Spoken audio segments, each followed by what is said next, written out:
Hello नमस्कार। आज आपण करणार आहोत दिव्याची भाजी। ही पाऊस पडल्यानंतर काही दिवसांनी उगवते। दिव्याची भाजी कशी बनवायची हे पहा। ही एजगोडे फुफसंडीकर सरांनी त्यांच्या गावावरून दिव्याची भाजी आणलेली आहे आणि ते साफ करत आहेत। त्यांनी आता ही दिवा भाजी आणलेली आहे।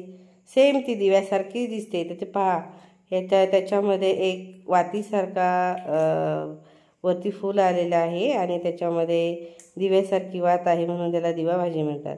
ही भाजी प्रथम ती सोलायची, त्याचे ते हे निघतं, काय बोलतात त्याला, पापुत्रे निघतात, ते काढून घ्यायचे आणि नंतर मग ती अशी थोडी मोडायची आणि ते निवडून घ्यायची आणि नंतर ती भाजी चांगल्या प्रकारे धुवून आणि कापायची आणि नंतर ती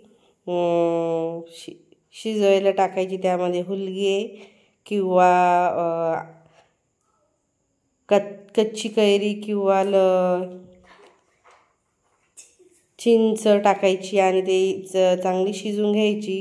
कुकरला 10-12 शिट्ट्या घ्यायच्या आणि नंतर मग ते मिक्सरला फिरून घ्यायचं आणि मग चांगल्या प्रकारे फोडणी वगैरे द्यायची। फोडणी जिरा मोहरी आणि तेल आणि त्याच्यामध्ये लाल मिरची पावडर किंवा गरम मसाला टाकून चांगली फोडणी द्यायची, खोबरं वगैरे टाकून अशी छान भाजी बनवायची।